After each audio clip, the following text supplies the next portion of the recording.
सुर्खेतको पञ्चपुरी नगरपालिका वडा नम्बर 9 रागमा 2079 भदौ 31 गते बाढी आयो। बाढीले सिँचाइ कुलो बगाएपछि खेतमा सिँचाइ नै रोकियो। धान र गहुँ लगाउने खेतमा अब अन्य बाली लगाउनु पर्ने अवस्था समेत आयो। रागका नवराज पौडेल खेतमा सिँचाइ नहुँदा अब के खाने भन्ने चिन्तामा हुनुहुन्थ्यो, तर समयमै सिँचाइ कुलो निर्माण भएपछि सहज भएको उहाँको भनाइ छ।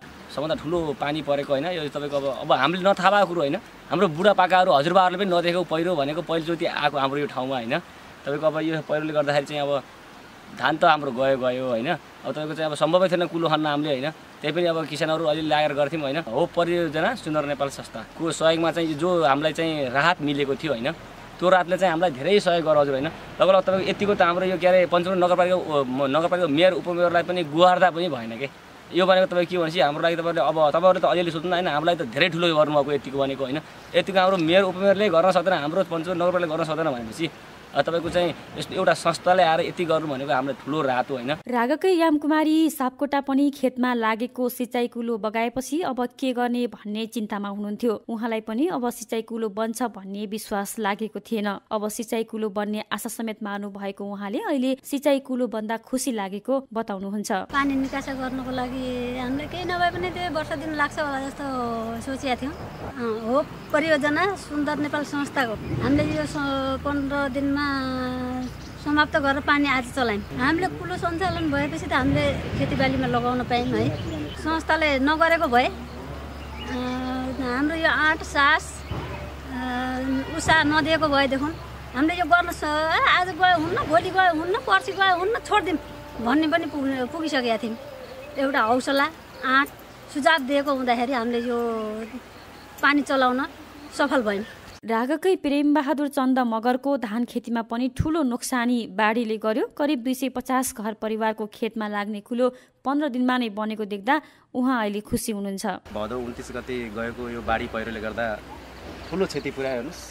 पुरा हाम्रो अनि घरबारदेखि लिएर खेतहरू पुरै पुरेर यो कुलो त हजुरको नाम निशानै रहेन। यसरी अब हजुरको यो होप परियोजना सुन्दर नेपाल संस्था आएर धेरै सहयोग गरिदिनु भयो। सोचेको पनि थिएनौँ हामीले यो सायद यदि 15 दिनमै क्लियर हुन्छ भनेर। हजुरहरूले चाहिँ हौसला दिनुभयो, त्यस कारणले 15 दिनमा हामीले पानी ल्याएर अहिले सफल भयौँ देखाउनलाई। करिब 250 समथिङ त्यस्तै घरधुरीलाई लाभान्वित पारेको छ। यस्तै बराहताल गाउँपालिका 2 पामका सुर्खेतकी बालकुमारी थापालाई पनि खेतमा सिँचाइ कसरी गर्ने भन्ने थियो। असोज 19 गते राति परेको ठूलो पानीसँगै आएको पहिरोले कुलो बगाएपछि अब कसरी पानी सञ्चालन हुन्छ भन्ने थियो। सुन्दर नेपाल संस्थाको आर्थिक सहयोगमा पहिरो हटाएर पानी सञ्चालन भएपछि अहिले उहाँ खुसी हुनुहुन्छ। यता भत्कियो, पहिरो भत्किएर पानी बन्द भयो। हाम्रो खेतीपातीलाई समस्या आयो, पानी चार्न पाएनन्।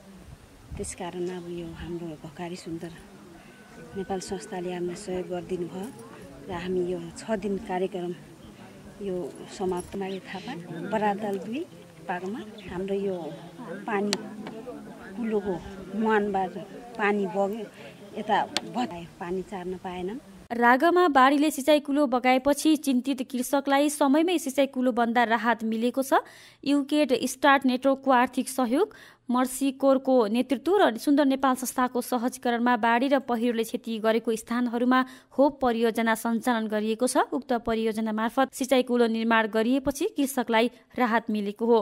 होप परियोजनाले स्थानीय पालिका, जिल्ला प्रशासन कार्यालय सुर्खेत र रेड क्रसको समन्वयमा 2079 भदौमा गएको बाढीबाट प्रभावित बराहताल, पञ्चपुरी र चौकुनेका 187 घरधुरीमा नगद सहयोग, 104 घरधुरीमा कामका लागि नगद सहयोग र 35 घरधुरीमा सेल्टर लगायतका सहयोग गरिएको छ। बाढी प्रभावित समुदायमा तत्काल प्रतिकार्यका लागि परियोजनाले काम गरेको हो। युकेड स्टार्ट नेटवर्कको आर्थिक सहयोग, मर्सी क्रपको नेतृत्व र सुन्दर नेपाल संस्थाको सहजीकरणमा सुर्खेत जिल्लाको बराहताल, पञ्चपुरी र चौकुने पालिकामा गत भदौ 31 मा गएको बाढीमा क्षति भएका घरधुरीमा होप परियोजना लागू भएको थियो। होप परियोजना अन्तर्गत हामीले त्यहाँ 178 घरधुरीलाई विभिन्न खाना तथा खाद्यान्न सहयोगको लागि नगद सहयोग गरेका थियौँ भने त्यसै गरेर 104 घरधुरीमा कामका लागि नगद सहयोग गरेका थियौँ र यो कार्यक्रमबाट 35 घरधुरीलाई एकदम पूर्ण क्षति भएका घरधुरीलाई आवासका लागि सहयोग पनि प्रदान गरिएको थियो।